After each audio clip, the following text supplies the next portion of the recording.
بسم الله الرحمن الرحيم نحمده ونصلي ونسلم على رسوله الكريم اما بعد۔ محترم سامعین و ناظرین، غائبانہ سلام کا جواب کیسے لٹانا چاہیے؟ صحیح البخاری میں حدیث ہے جس کی نمبرنگ 3768 ہے۔ نبی کریم صلی اللہ علیہ وآلہ وسلم نے ارشاد فرمایا، عائشہ جبرائیل آپ کو سلام پیش کرتے ہیں۔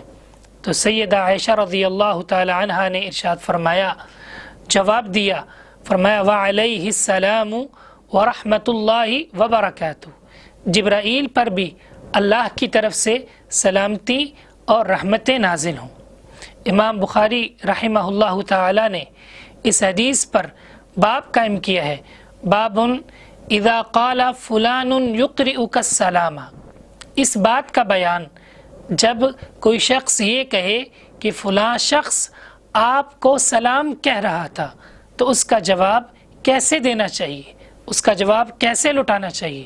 دوسری حدیث امام نسائی رحمۃ اللہ علیہ کی السنن الکبریٰ میں موجود ہے۔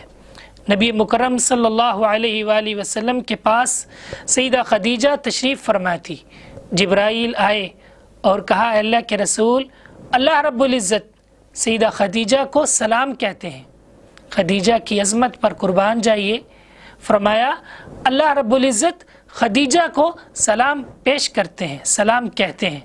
تو سیدہ خدیجہ رضی اللہ تعالی عنہا نے فوراً جواب دیا اور کہا، فَإِنَّ اللَّهَ هُوَ السَّلَامُ، اللہ رب العزت تو بہت زیادہ سلامتی والا ہے، اللہ رب العزت تو سراپے سلامتی ہے۔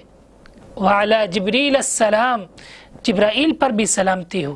وعلیک السلام ورحمۃ اللہ وبرکاتہ، اے اللہ کے رسول آپ پر بھی اللہ کی طرف سے سلامتی، اللہ کی برکات اور اللہ کی طرف سے رحمتیں نازل ہوں۔ تو معلوم ہوا کہ جب انسان کو کسی کی طرف سے غائبانہ سلام پیش کیا جائے تو وہ اس کے جواب میں وعلیک وعلیہ السلام ورحمۃ اللہ وبرکاتہ کے الفاظ کہہ سکتا ہے، اور یہ مسنون ہے۔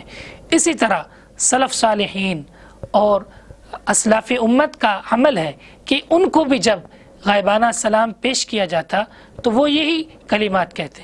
امام ابن سیرین رحمۃ اللہ علیہ کے حوالے سے مصنف ابن ابی شیبہ میں صحیح سند کے ساتھ قول ہے۔ سیدنا عبداللہ بن عون فرماتے ہیں کہ جب ان کے سامنے یہ کہا جاتا کہ فلاں شخص آپ کو سلام پیش کر رہا تھا تو وہ جواب میں کہتے وعلیک وعلیہ السلام ورحمۃ اللہ وبرکاتہ۔ اسی طرح ان کے بھائی کے حوالے سے امام انس بن سیرین رحمۃ اللہ علیہ، ان کے حوالے سے امام طبرانی نے الدعاء کے اندر صحیح سند کے ساتھ ذکر کیا ہے کہ جب ان کے سامنے کسی کا سلام پیش کیا جاتا تو وہ بھی وعلیک وعلیہ السلام ورحمۃ اللہ وبرکاتہ کے الفاظ کہہ کر جواب دیتے۔ ہمیں بھی چاہیے کہ جب ہمیں کسی دوست، عزیز یا رشتہ دار کی طرف سے سلام پیش کیا جائے تو ہم بھی یہی کلمات دہرائیں، وعلیک وعلیہ السلام ورحمۃ اللہ وبرکاتہ۔ اللہ رب العزت سے دعا ہے کہ وہ ہمیں کتاب و سنت پر عمل کرنے کی توفیق عطا فرمائے، آمین یا رب العالمین۔